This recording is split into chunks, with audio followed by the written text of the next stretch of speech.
Welcome to Rebirth Podcast, Season 6. Tonight, we're going to be talking about legacy, leadership, and community. Make sure you like, share, and subscribe to tonight's podcast. Out of the ashes we will soar to a destiny we can't ignore. Heartbeats echo through the night with every dream and endless flight. Together strong, let's break the mold. Our rebirth and stories told. It's time to renew, rebuild, restore. Unlock the dreams we've been waiting for. Rise up higher, more and more. With every breath, a new dawn's roar. Oh. Welcome to Rebirth Podcast. I'm your host, Shay. And I am Corey. What's up? What's going on? I'm all excited. I can't even get season 6 out. I'm just hey, Shay. What's going on? Yes. How are you? I'm good. I'm Corey the thinker. My bad. That's right. I jumped right to Shay. You get right. I'm Exactly. See? Get it right. See Get it right. We'll get them warm welcomes. We're only on the regular. in a couple episodes for season 6. This is true. You know, This is episode true. 3, This is true. season 6. Welcome back to Rebirth Podcast. If you have not done so already, please like, share, and subscribe to Rebirth Podcast. We love you guys, tuning in and joining the conversation, but it will go a long ways if you just hit the subscribe button. It does not cost a thing to subscribe. Corey, what's going on? How you been? I'm sore. You sore? Yes. I see you. You've been doing your in the gym. workout thing. Oh my and goodness. It's hard, right? It's the getting up at 5 in the morning. Yeah, it starts at like 5:30, 5 Okay. o'clock in the morning. Okay. Yeah. But it's good though. It's a good Okay. way to start the day. But yeah, I'm sore. But I'm good though. Yeah. How I'm good often though. are you working out? 3 days, 3 to 4 days a week. Okay. Yeah, 3 to 4 days a week At for an hour. 5:30 for an hour. Yeah. Okay. Yeah. All right. Yeah. Well, that's a lot. congratulations. Yeah, I'm trying You to getting get ready? You ready to have a hot, what is it? A hot man summer. no, Not a hot girl summer, a hot man the summer. way it's going, I'm gonna have a soak it in the tub summer. The way my bones is I hurting. know that's right. You better You know? load up on some Epsom salt. That what it is? Epsom salt, icy hot. Yes. Yeah. Yes, But for cool. sure. How you yes. been? I'm good. I'm really excited about tonight's guest. Hometown. Okay. Yes. I'm gonna let you get to it yes, though. I'm gonna let you yes, get to it. Though. I'm really excited. But to answer your question, I'm good. I have no complaints. I'm really excited about, all the things to come on season 3. Last week we had the amazing, beautiful Levante Dorsey. Yeah. And she was repping her new book, Crush After a Breakup. So that was read a it, really though. fun. Yeah, that was a really fun Triggered me. interview. If you missed that episode, make sure you go back. You said trigger. I mean, I got broken up with before. Okay, all I right. got to bring her back. I got some questions. But anyway. If you missed last week's episode, you can find it on all podcast platforms: iHeart, Apple, Spotify. Where else YouTube? we on? On YouTube? YouTube. Yep. So make sure you go and check it out. It was a really great and fun interview. But tonight, this is my brother, okay? You know how we say a brother from another mother. But we go back over how old am I? Let's put it this way. We go back over 40 years. Yeah, over 40 years. Okay, Jen, I didn't need the extra, She was just calculating for you. Just right. Yeah, we go back over 40 years. This is a cool brother. Highly respected from where we're from. We're from Vineland, New Jersey. Highly respected. I hope Vineland is on and watching tonight. If you are, please put it in the chat. Let me hear who's on. But this brother, we would be on the bus together and talking it up, and I was in music back then, he was in music, he was producing, we did some stuff together. We were just always really good friends and good people, and I'm so happy to have him on the Rebirth Podcast. Tonight we're going to be talking about legacy, leadership, and community, and all the things that he is doing. So before I bring him on, I want to definitely talk to you a little bit about who he is. Professionally, Sheik Heru Ranesi is a devoted community leader, entrepreneur, and prolific author. He has written over 20 books, y'all. 20.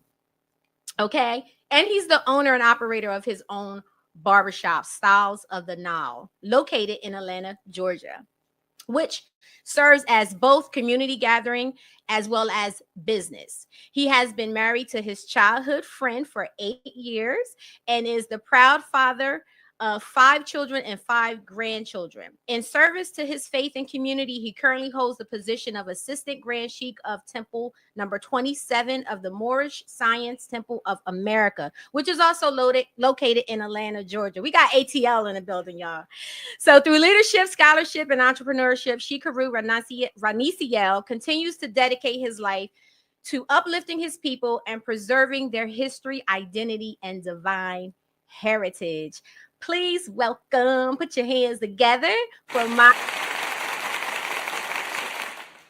Sheik Heru Ranesi. Welcome to the Rebirth podcast. Greetings, peace. It's an honor to be here with you. Honor, truly an honor. It's so good seeing you. I'm so excited, as you can see, to have you on. It's like a reunion. Look, I'm bubbling too on the inside. It's phenomenal. Yeah, sis, you have no idea how elated I was, to be able to come on, and share whatever we're going to discuss this evening with you, Yes. because I know I'm so proud of you. And just Oh, really thank quick, you. just being where we're from, I love to see people land properly. You know what I mean? And you have definitely landed properly. I've been following the Rebirth ever since, I think, when you started. Very quietly, just watching, smiling, sending little likes and share here and there. And so again, I'm very, very proud of you, sis. Thank you very much for sharing this moment with me. Thank you very much. Thank you so much. Thank you. I really appreciate that.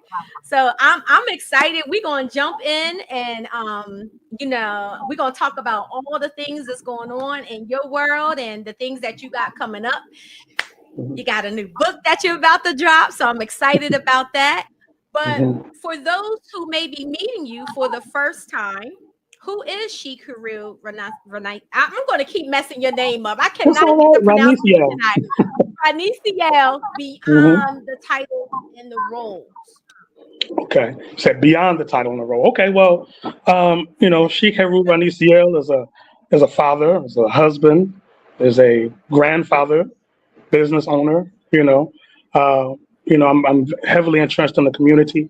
I've always believed that if you're in a community and the community is blessing you, your business and with support and patronage, that you should always give back. So my wife and I are continually, looking for ways to give back. We operate a barbershop out, on the Cleveland Avenue area of Atlanta, which is like the southwest, area of Atlanta. And we're open 7 days a week. Not just for monetary gain, but for access to the community. You never know when someone will need some type of assistance or support. Right. Out of the barbershop, we operate a daily clothing pantry of sorts. So if anyone needs any form of clothing, different sizes, shoes, all the type of stuff, they could come get it, no questions asked, so on and so forth. We also do food drives. Usually about once a month, sometimes on a good month, like twice a month, just, in our way of giving back. I found, being a barber by trade, I found that for whatever reason, people tend to trust barbers. People tend to tell us their life story and, when they're Yeah. going through things and so on and so forth, right?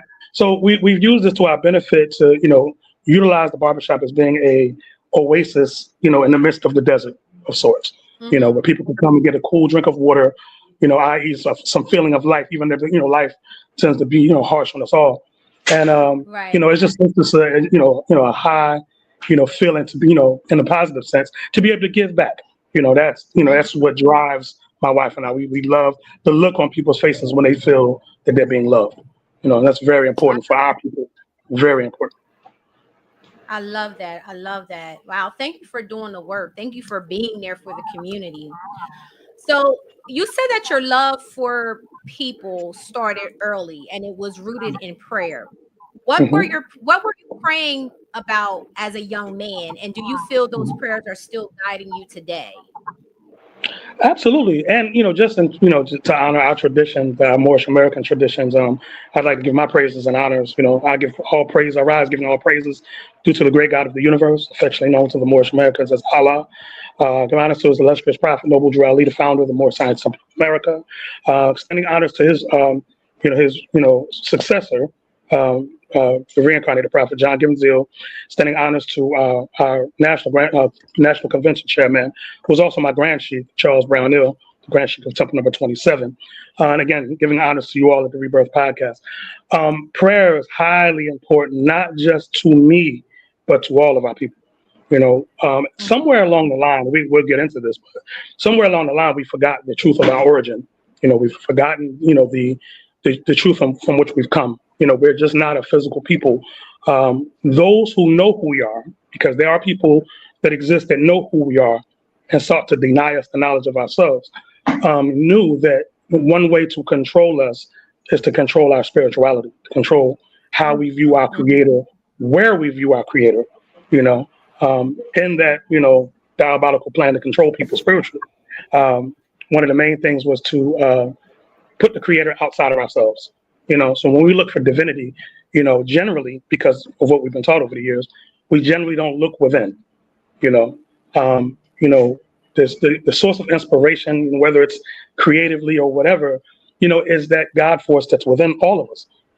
And prayer and meditation and reflection, contemplation, these things access that and operates itself within us as a small, still voice, that guides us, when we're seeking guidance, and whatever tradition you come from, wherever you receive the tradition from, if it's in our ancestral way, you'll see that in all those traditions, some type of prayer or meditation or whatever is, involved. Right. So for myself, just, in summary, for myself, it's my guiding light, it's the thing that's kept me for 53 years, which is funny because when we were growing up, I didn't think that I would see these years, because of the environment that we grew up in, right? So the fact that I've made it to this age is a blessing, and it's it's the prayer and the meditation, because I like to suggest to people they should do both. Prayer is like the supplication, but the meditation is the listening for the answer. And a lot of us, we do a lot of talking in prayer, which is beautiful, but we have to sit still and listen for the answer, and that's very important. So for me and my family, we're a praying family, and I believe that's what keeps my children and my grandchildren covered, because I put those prayers on them. I love that. Thank you. That's awesome. Pete, so I got a question. So Please. you embraced Islam at 14 and completed your Shahada at 19, which is very early. How did you feel like that shaped your experiences, discipline, and your worldview and your sense of responsibility? Oh, that's huge. Thank you for the question. For me, I was raised by a single mother. I'm going to give honors to my mother, Sarah Overton, 82 years old, still kicking. Yeah, she's still around, still gets around, drives and stuff and all that good stuff. So I give honors to my mother. But again, I was raised by a single mother, so I didn't have a father growing up. Didn't meet him till later. I didn't have like uncles and cousins. Most of my family is from North Carolina, so I wasn't really related to anyone in Violin, New Jersey, except my mother. I did have one uncle, but he wasn't really around like that. And my sister, who's 13 years older than me. So there's a gap there, right? So I was always looking for guidance and discipline and what was manhood? What does it look like? How do you access it? So on and so forth.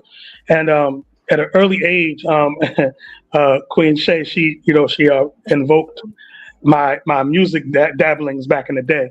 And back when I was around 14, I used to jump on the New Jersey Transit and sneak over to Philadelphia to buy records and stuff to sample to bring back. And Philadelphia is a long shot away from Violin, like in terms of vibes. So when I got to Philadelphia, walking around as a child, 14, I'm seeing I was like downtown Market Street, and I'm seeing different like conscious groups, talking about the history of our people and things I'd never heard before, and it was intriguing because where I come from, it just wasn't there like that. You couldn't access it like that. So the Islamic brothers were the ones that kind of grabbed me. I kind of gravitated towards it.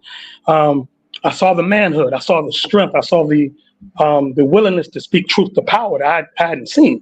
I saw people speaking against, the norm with fearlessness, and that intrigued me, and, so I went up to the brothers, man, and the brother blessed me with a book. And that was the first time I had seen a depiction of Jesus that looked like me. And I was like, wow, so, I couldn't wait. I got on. I did go to the record store, buy the records, but I got back on the transit, and, got back over to Violent and ran. Couldn't wait to tell my mother, Mom, did you know Jesus looked like us? It's in the Bible. Look, here's the verse. My mom she didn't want to hear it. She was like, who you been talking to? Right. So, it was one of those things. So, but that started me on my path, and, as Brother Corey, invoked, 5 years later, I found myself in Mecca, Saudi Arabia, performing the pilgrimage, the Islamic pilgrimage. And that was, life altering for me because, just to see what we know as the hood is global. It's not a something that's, like limited to, America like that, and what was interesting over there, when I went to 3 cities over there, Jeddah, Mecca and Medina, and wherever the hood was, the people looked like us. They just spoke Arabic, and I said, this is interesting. When I got back, I started researching the works of Marcus Garvey, and Marcus Garvey, for those not familiar, he was the founder of the Universal Negro Improvement Association. He was the predecessor of our founder, Noble Drew Ali. But, in his travels, he noticed, because he was from Jamaica and traveled all over the world, he said, wherever we were on the earth, we were always the subjugated class, So that's what started him on his mission to try to raise our people up to teach our people the truth about themselves. So, it was like, in the 80s, 86, when I, first came across those brothers, and in 92, when I went to Saudi Arabia, it was like the same vibe. And I was like, wow, Marcus Garvey was in the 20s and 30s. Here we are in the 80s and 90s, the same condition. Why? So it just sparked that study. So, I'm a very avid reader, and, much of who I am today is because I've been researching and cross-referencing, which led to me writing later on. So, that's pretty much it. I pray that answers your question, Brother Corey. No, it definitely did. Thank you for that. So a pivotal moment in your life is when an elder asked you, what's your nationality? Why did that stop you in your tracks? Woo. Okay. So we are the only people, because that seems like a harmless enough question, right? But until you realize that we're the only people on earth that identify themselves with a color. Everyone on earth, like we know the Chinese, the Mexicans, even if you talk about Africa, the Senegalese, the Moroccans, the Egyptians, these are all nations. We're the only people that identify with a color. So, just like, going back to what I mentioned earlier about a subjugated class, all of this stuff was by design. When my elder, who's, is an ancestor now, Azim Abdullah Bey, he saw something in me, he said, you have leadership qualities and stuff like that. I was a kid, staunch hip hop head at that time. I'm like, leader? Nah, please. But he was like, let me ask you a question. Let me sit down and have a really serious conversation with you. And he said, what's your nationality? Now, I had read enough by that point to know, I was like, okay, I'm not a Negro. That was like the 30s and 40s. I'm not colored. That was around that same time period. And I said, Black. He said, okay. What's the root of the word nationality? I said, nation. He said, point me to black land. I was like, doesn't exist. He said, well, show me the black flag. I said, doesn't exist. He said, what's the culture of black people? And it stumped me because I was like, I really couldn't say, I know we have our music and things that we formed here, but most of that stuff was subsequent to slavery, right? And what I was having a problem accessing mentally with that question was, what was, how do I access who we were before slavery happened? And I couldn't do it. So he was like, okay, well, I'm going to put you onto some information. I'm going to introduce you to someone. And I'd like to introduce you all to someone as well. This is Noble Drew Ali. He's the founder, again, like I said, the Moorish Science Temple of America. And he was the one that in 1913 asked our people that very same question. He founded it, in Newark, New Jersey. And traveled all over the country and stuff teaching. He settled in Chicago and set our headquarters up there. But he understood that our people didn't know who they were because they had been disconnected, from their nation, their flag, all of the legacy, I know that's one of the topics tonight, all of the legacy concerning who they are, because what slavery did was it interrupted the knowledge of ourselves. A lot of people will say, there's a thought, people say, well, they gave us the Bible because they knew the Bible would enslave us. No, well, if you actually take the time and read the Bible, you find that all the people that are mentioned in the Bible are us, right? But then what you find out is that they produced something called the slave Bible, where they took verses out, rewrote certain verses. In the slave Bible, any reference to the book of Exodus in the Bible, they removed, because, that was the one where Moses went to the Pharaoh talking about, let my people go. They was like, nah, we don't want our slaves to have that, right? Slaves obey thy master and all these type of things. This was like, the slave Bible, right? So it was a rewriting, and it was a rewriting during a period of time where they didn't allow us to read. Okay, so that was a part of the slavery process as well. As an avid book collector, what I do is I collect books that were written around that time period, late 1700s, into the 1800s. And what you'll find is in those books, when they were talking to each other, because they weren't talking to us, remember, we couldn't read and we were their property at that point, chattel slave. What they did was they said, okay, well, in their books, as an example, I have a 2-volume series called Anacalypsis that was written in 1863 by Godfrey Higgins. In that book series, they admit that we know that we have the founders of civilization enslaved. We know that they created the architecture, that all the mathematics, the sciences, and all of that, which they used to build an empire for themselves, right? So this is, again, I know I'm running on, but I'm just going to summarize with this. What we have here is America. A lot of us like to disconnect ourselves from things here in America, but that's foolish when you understand that we were the ones that built everything here. From even the slave plantations, the mansions that the slave masters live in, we built those. So go back when you get a chance and look at the architecture of that. Look at the White House, the U.S. Capitol building that has the marble floors and the pillars, and they look like ancient temples.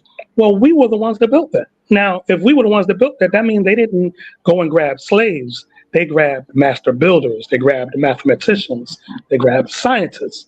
So this is the knowledge that we have to go back into and grab, especially this month right here, what they call Black History Month. You're not going to hear anything before slavery during that month, right?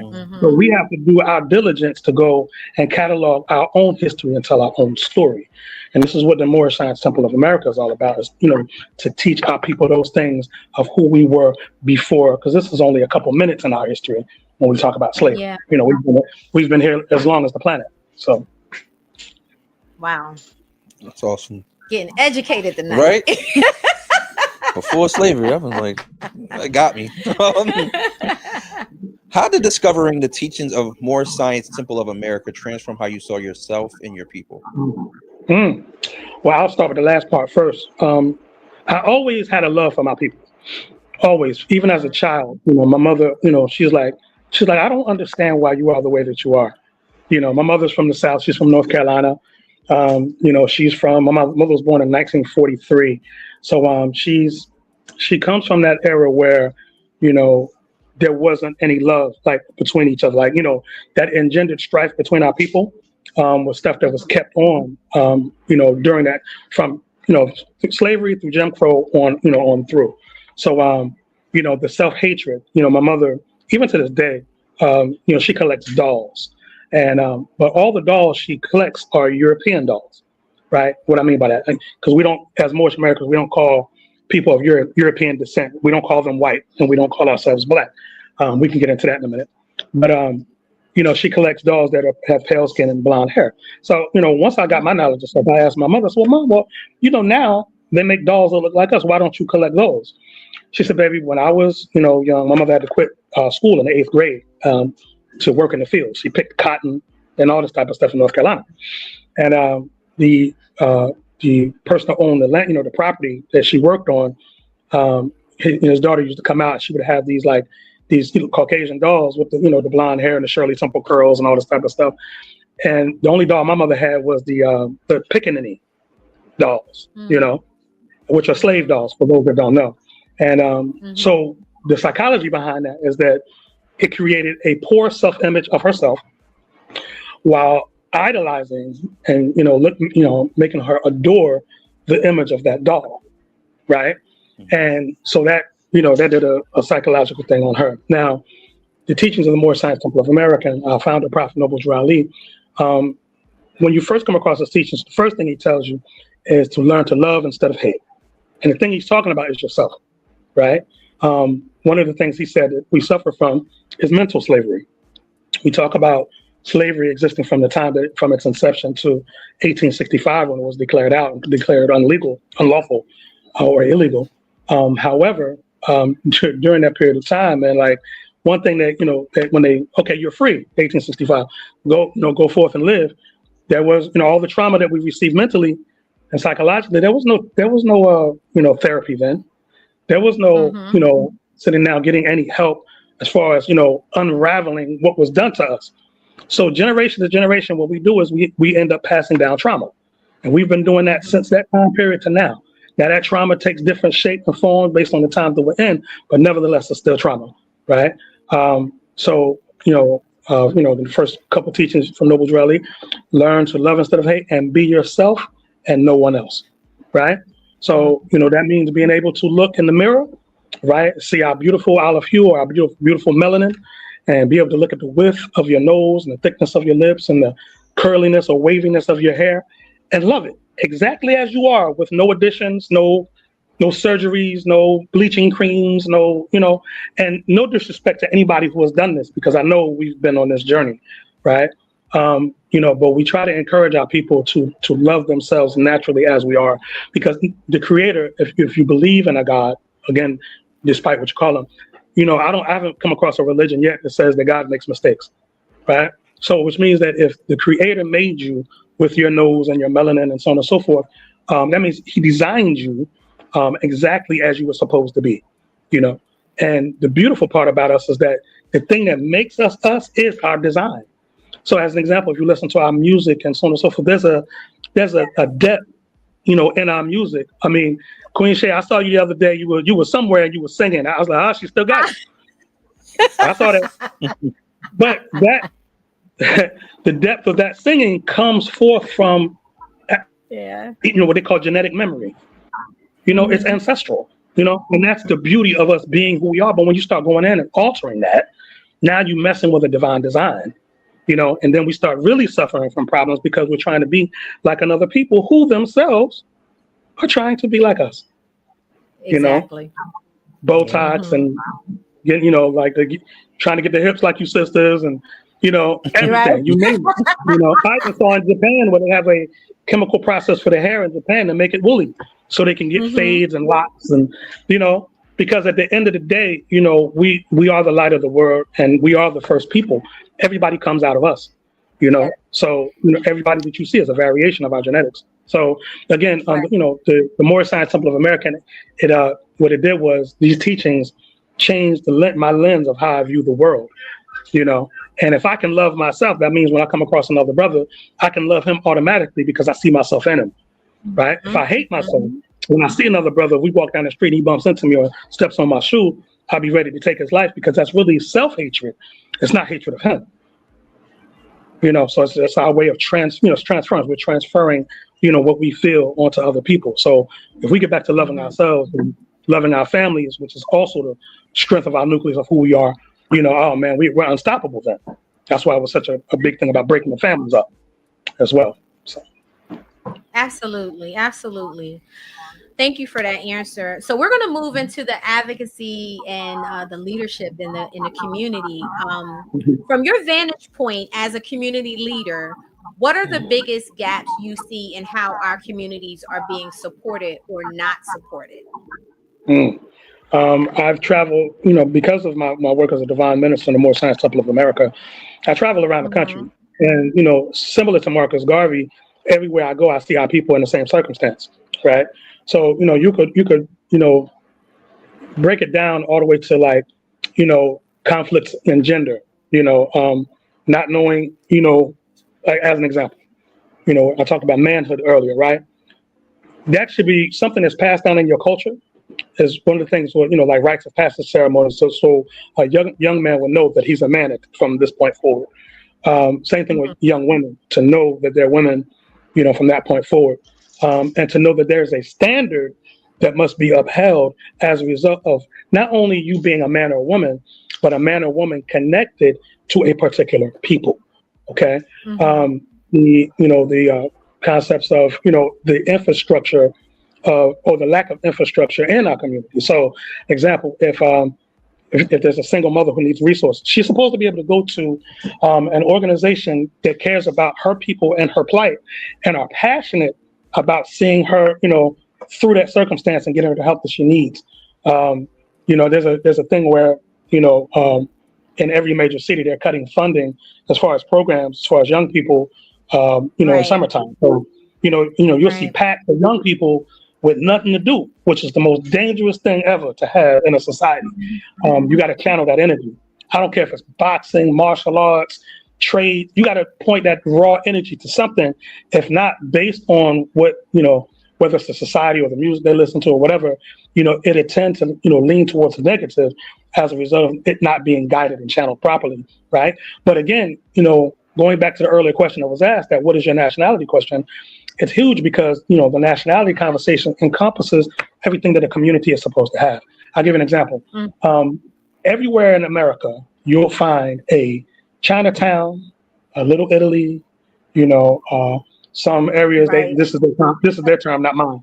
Pollock Town, the Amish have stuff everywhere, so, but that's tied to their identity, right? As an example, like the Jews in Crown Heights and Brooklyn, blocks and blocks and blocks and blocks of nothing but Hasidic Jews, right? Now, using them as an example, they went through their Holocaust, right? They went in as Jews, went through their Holocaust, and came out as Jews. Okay, so even they were able to put the Holocaust behind them, even though every so often they won't let anybody forget it, including them and their children. But the key was to understand that they were not what the Germans called them. We, according to them, they said we are Jews and we're going to hold on to our customs and traditions and fight for them, right? Problem is with us, we went in as one thing or one group of things and came out as Negroes and coloreds and Black people and African Americans, and there's a confusion there, and those names change every certain amount of years. So every 10 to 15 years, they do a shift on us to keep us, thrown off balance, so we won't know who we are.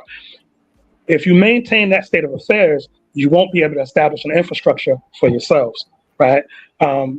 What you'll do is you'll end up, as has been the case, when we see an injustice, we'll march, we'll sing, we even get to the point of rioting and burning up cities, but that doesn't change our condition, Right.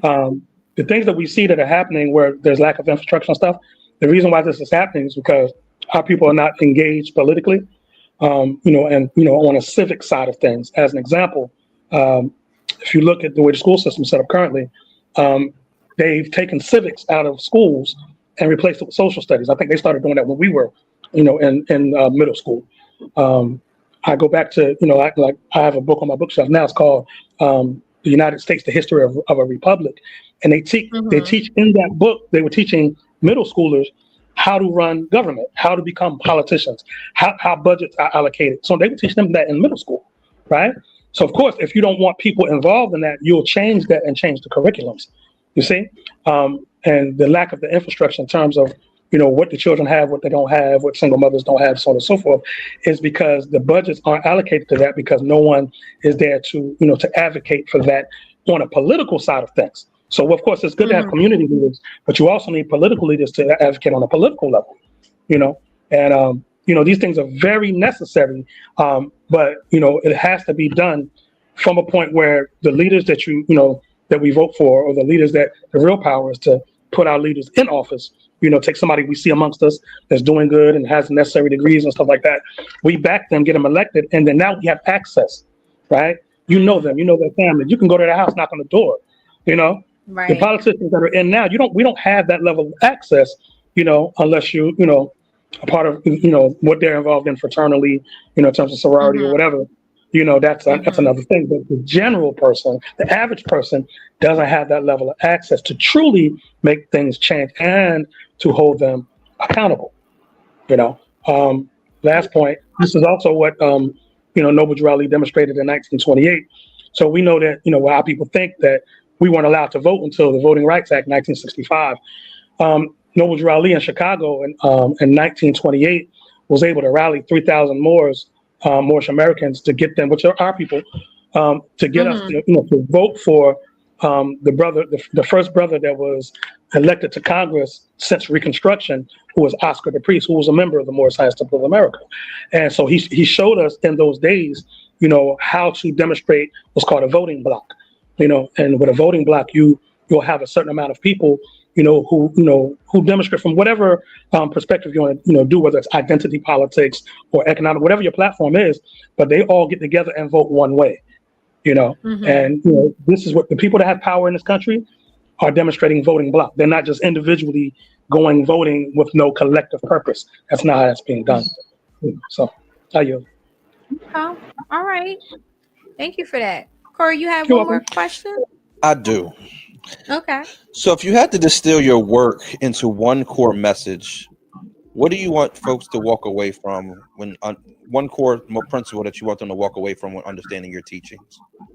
Oh, well, that's a huge honor, but these are definitely not my teachings. I can't take that credit. I definitely give honor to my ancestors. My shoulders aren't that broad. But one thing I would like to say, I can put it in 2 words, and it's know thyself. That's the phrase all the way back to ancient Egypt. All the temples above the doorways had that phrase on it, know thyself. From knowing yourself, everything that we find ourselves involved in kind of circumambulates or circulates itself around knowing who you are. If you know who you are, no one else can tell you who you are. And so whether it's economics, politics, religion, whatever it is, whatever we're involved in, because we are very diverse people, and you can't pigeonhole us into well, all of us believe this. No, we've always been diverse in that regard, but we have to move into a perspective of doing it from a place of because if you know yourself, you'll learn to love yourself. Not loving in ourselves in a sense of arrogance or conceit, but just confidence and knowing what you've been blessed with, and knowing yourself makes you honor your forefathers. It's an ancient maxim of truth that says, honor thy fathers and thy mothers, that thy days may be long upon the earth land, which the Lord thy God Allah has given thee. So if you honor your father and your mother, oh man, the generations that come after you will do the same. And it just becomes a positive cycle, breaking the negative cycles that we often find ourselves repeating.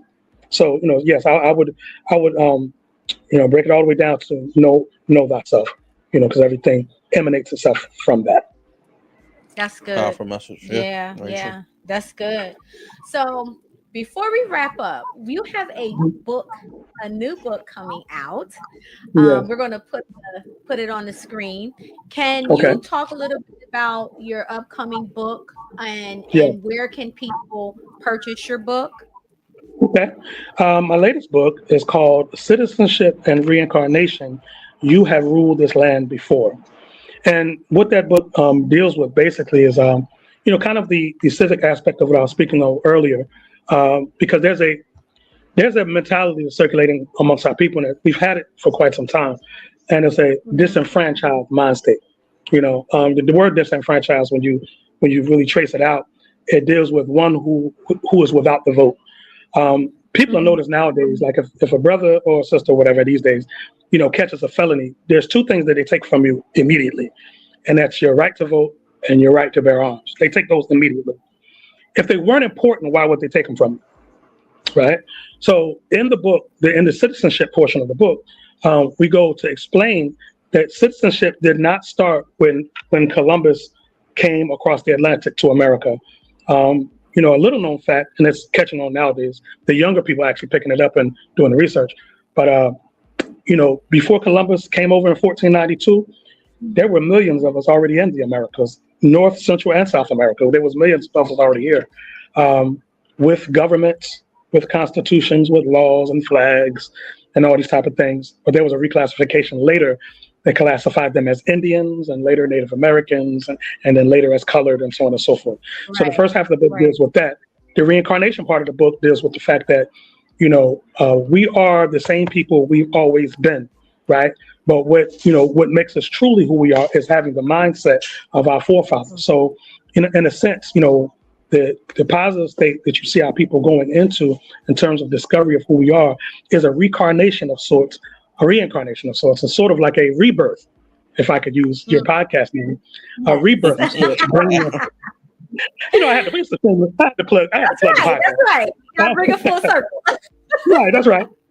But a rebirth of sorts, right? Bringing us back to, who we are and our power, because we're not in a foreign land.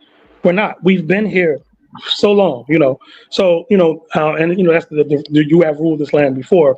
It's kind of like bringing all that together, showing us that. The fact that whether it's this flag here, which is the Moorish flag, which has ruled, we've ruled under this flag for 10,000 years, or whether it's the American flag, which our people are familiar with, it's just the flag of our birth. We have a direct birthright to both of those flags, and inclusive of all our clans and tribes and diversity, same people connected to the same empire on both sides of the Atlantic, whether you're talking about Africa or the Americas. We are the original people of both continents. So yes, that's what the book is about. And you can purchase it. You can reach me on Instagram. You can go to at Books by Sheik Heru, and that Sheik is SHEIK, Heru HERU.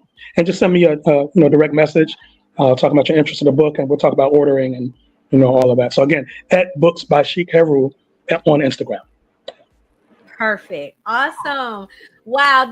You're full of knowledge. I truly have enjoyed this conversation, and we're gonna have you come back because there's so many more questions that I wanted to ask. Okay, looking forward to it. Please, by all means. We would definitely love to have you come back. Thank you so much for all that you're doing, the communities that you're serving. And I'm just so proud of you. I'm really proud of you, and I can't wait to see what's to come. And of course, we're always going to support here at Rebirth. Whatever it is that you got going on, just let me know, reach out, and we will definitely support. And of course, when I come to ATL, I'll make sure I reach out so we can connect. Please do. I can't wait. Yes, for sure. Any last words you have before we wrap up? No, all I would like to say is please continue the Rebirth podcast. You are a treasure in our community. What you have and the people that you have on is priceless. I love how you set up earlier about, this is going to be an unfiltered conversation, and I love that because, again, we don't have that many spaces where we can have those conversations. And also in closing too, I would like to say congratulations, ma'am, on the nuptials, Miss Myra. Thank you. Yes, please give my brother my honors. I've always wanted for you is I wanted someone to be there for you, and I've always wanted you to have a protector. And in your husband, you have both. So tell him, please convey my thanks and gratitude to him. Thank you. I sure will. I'm sure he's watching. Okay. Wonderful. Yeah, so that does it for me. And my wife, who's here, she says greetings and peace. Hi. And my grandson is over here. I definitely will. And my grandson Amir, who's 10 years old, he's over here as well. So I got my support cast with me. So yes. Absolutely. That's what's up. That's what's up. Well, it was great. Thank you so much for coming on, and we will definitely be in contact. Thank you again for all that you are doing. Absolutely. Okay. Thank you. Thank you, both of you. All right. Take care of yourself. All right, family. Take care. Peace. Bye-bye. Peace. Well, guys, thank you so much for tuning in tonight. A lot of right, and it was digestible. Yes, definitely got to have him back because I have so many more questions that we didn't get a chance to get to tonight. But in the meantime, guys, please make sure you tune in every Monday night. We are here 7 p.m. If you have not done so, please like, share, subscribe to Rebirth Podcast. Until next week, have a blessed week.